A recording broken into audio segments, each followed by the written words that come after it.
Selamat pagi teman-teman, kita berjumpa lagi ya dalam video pembelajaran online. Tema tentang managing leadership skills atau high impact leadership skills ya. Jadi di dalam video kali ini kita akan bicara mengenai 5 elemen kunci untuk menjadi seorang leaders yang tangguh, leader yang kredibel, yang legendaris ya. Jadi bisa Anda saksikan di slide di depan Anda ini ya. Saya menampilkan 5 elemen high performance leadership ya.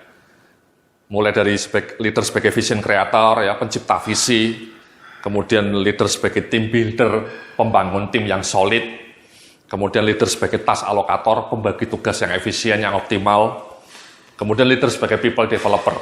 Ya, ini kunci juga, bagaimana Anda mengembangkan anak buah Anda. Dan yang terakhir, leader sebagai motivation stimulator. Ya, bagaimana Anda bisa memberikan inspirasi kepada anak buah Anda, kepada people di bawah Anda.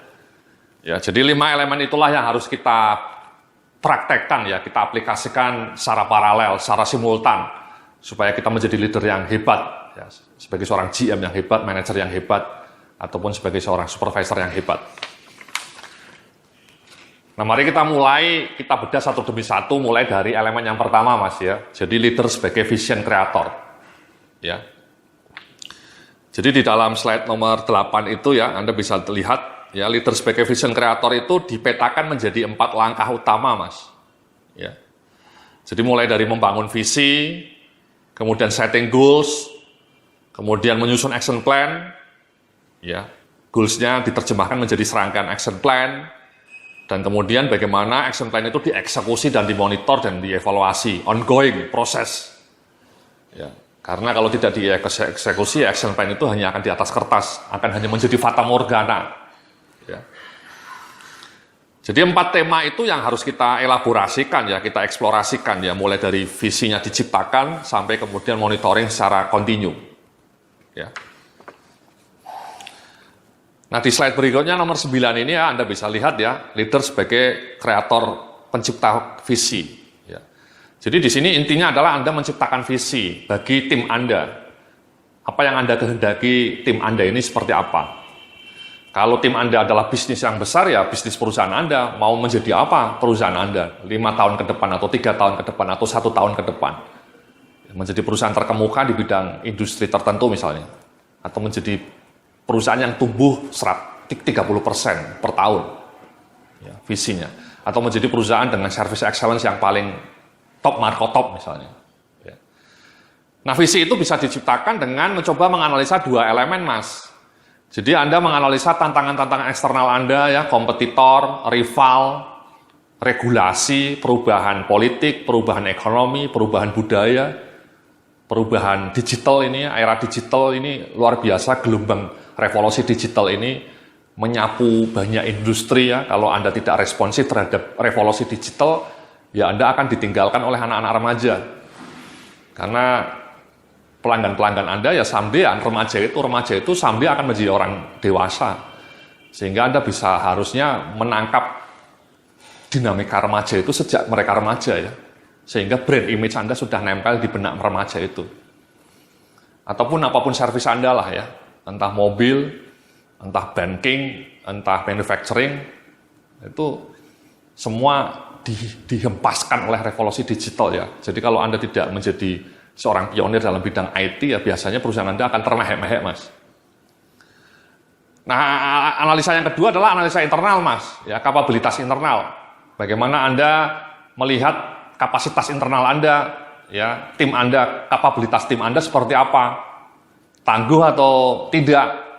Ya, dan area-area apa yang harus dikembangkan? Area-area kunci apa yang harus dikembangkan?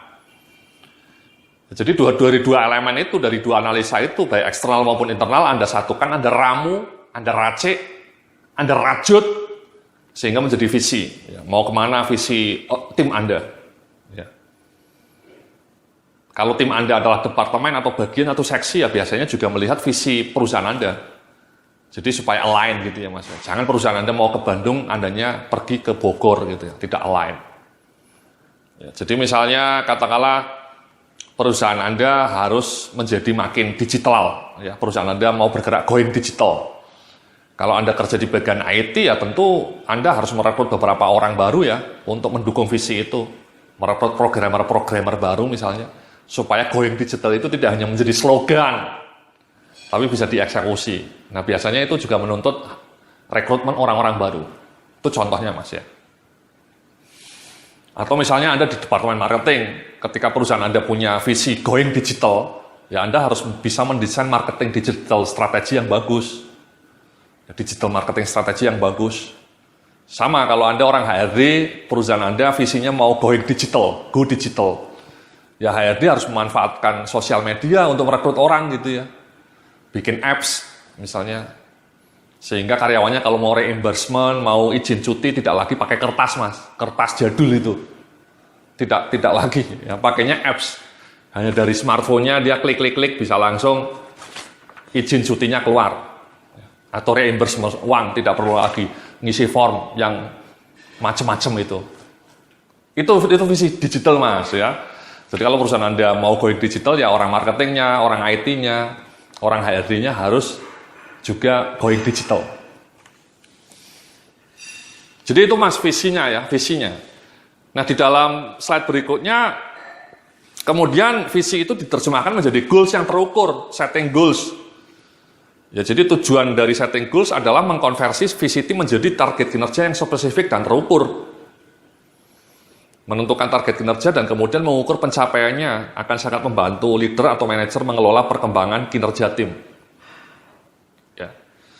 Jadi bagaimana visi tadi bisa diterjemahkan menjadi KPI atau Key Performance Indicators yang terukur, yang measurable, goal setting yang smart. Ya, smart, specific, measurable, ya, achievable, realistic, dan ada time bound-nya. Ya, smart, spesifik, ya, measurable. Ya. Jadi bagaimana Anda sebagai seorang marketing misalnya, ya target-target kinerjanya terukur. Misalnya penjualannya naik 30% kalau bisa, ya Mas ya. Bisa nggak kira-kira penjualannya naik 30%? Ya. Kemudian area pemasarannya diperluas dari tadinya 20 provinsi menjadi 30 provinsi. Ya, ekspansi market. Itu misalnya orang marketing. Atau kalau Anda punya digital marketing strategi, ya simple, Mas. Berapa misalnya yang melihat iklan Anda di YouTube? Ya. Atau berapa orang yang melihat video Anda di Facebook? Ya, Anda harus upload video di Facebook, berapa yang lihat? Atau berapa follower Twitter Anda? Itu digital marketing strategi. Ya. Terukur targetnya. Kalau Anda orang HRD sebagai seorang tim leader, ya targetnya misalnya yang terukur adalah kalau bisa turnover-nya turun, ya turnover ya. Sekarang susah nyari karyawan ya, talent war. Jangan sampai banyak karyawan yang bagus resign, susah. Ya, mengeluarkan banyak uang, hidden cost-nya tinggi kalau ada karyawan Anda ya, resign. Apalagi kalau karyawannya handal. Jadi Anda punya target employee turnover-nya misalnya menjadi 1% maksimal. Ya. Kalau orang produksi ya target yang terukur ya downtime-nya menjadi zero atau defect-nya menjadi zero defect. Ya. Jadi target-target yang terukur, Mas. Ya, dan sama, Mas, perusahaan juga punya target yang terukur misalnya, ya, supaya bisa menginspirasi banyak orang. Kalau Anda punya perusahaan atau sebagai tim leader di sisi perusahaan, Anda harus punya target yang terukur untuk perusahaan. Misalnya dalam 1 tahun ke depan perusahaan harus menembus revenue 1 triliun misalnya. Ya, seperti Samsung dulu, Mas, ya. Samsung punya target yang ambisius. Mereka pernah punya slogan besar ya di pabriknya sana, tulisannya menjadi perusahaan elektronik nomor 1 di dunia. Jadi besar, Mas, tulisannya. Jadi itu, Mas, targetnya terukur, simple. Menjadi perusahaan elektronik nomor 1 di dunia, diukur dari revenue, Mas, ya, dari sales revenue. Dan ternyata berhasil diwujudkan itu, Mas, ya. Hari ini Samsung adalah salah satu perusahaan elektronik terbesar di dunia. Mengalahkan Sony. Ya. Sama, Mas, kalau bisa Anda juga punya target yang terukur dan kalau bisa targetnya itu dipasang di kantor Anda, di kantor seksi Anda, sehingga semua anggota tim Anda tahu. Mungkin 3 target yang paling utama lah ya. Tidak usah sampai 10 atau 20, nanti terlalu banyak. Yang ditampilkan, ya, yang dikelola mungkin sampai 10 KPI masih oke, Mas. Tapi yang ditampilkan itu yang paling utama. Apa 3 yang paling utama? Ya, misalnya tadi kalau HRD, ya, zero, maksudnya 1% employee turnover. Pasanglah itu. Go for 1% maksimal employee turnover. Ya.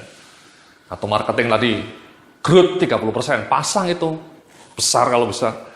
Di pintu kantor Anda, di pintu ruang meeting tulis go for 30%. Itu visualisasi, Mas. Ya, visualisasi. Kalau Anda melihat angka 30% terus, atau tadi employee turnover-nya maksimal 1% terus, itu nempel, Mas, di otak. Dan studi-studi mengenai neurologi menunjukkan kalau Anda sering melihat angka 30% itu, pelan-pelan angka 30%-nya akan masuk ke sini, Mas. Masuk ke otak Anda, ke sel-sel Anda, kemudian memengaruhi perilaku Anda untuk mengejar 30% itu. Growth 30%. Jadi seperti itu, Mas, ya. Nah, ini ada tugas nih, Mas, ya, di slide berikutnya, ya. Anda bisa lihat menetapkan tujuan tim. Saya minta Anda mencoba mendefine tujuan yang terukur dari tim kerja Anda. Uraikan measurable result yang diharapkan. Jadi mungkin Anda tolong define 3 atau 5 atau maksimal 7 lah, ya. 7 sasaran yang terukur dari tim yang Anda pimpin. Ya. Setelah video ini selesai, Anda duduk bersama dengan tim Anda, dikumpulkan, ya, besok atau lusa. Kalau Anda sudah punya, fine. Kalau belum punya, ya dibikin, disusun dengan rapi. Ya, 3-7 KPI yang terukur untuk tim Anda. Dan semua tim Anda sepakat bahwa itulah kinerja tim. Jadi ini namanya tim KPI. Bukan individual KPI, Mas, ya, tim KPI. Pencapaian KPI ini tidak tergantung hanya oleh Anda sebagai manajernya, sebagai tim leader, tapi juga semua anggota. Sama, Mas, nanti penilaiannya kalau KPI itu jeblok, ya semua anggota harus bertanggung jawab. Itu namanya tim KPI, itu sharing KPI. Sebaliknya kalau KPI itu skornya bagus, ya semua anggota tim mendapatkan kredit. Kadang-kadang itu penting, Mas, tim KPI daripada individual KPI. Ya. Kalau tim KPI itu mendorong sinergi. Ya. Jadi tolong Anda buat, Mas, ya, KPI-nya atau target yang terukur untuk tim Anda sebelum kita lanjutkan ke video berikutnya. Terima kasih.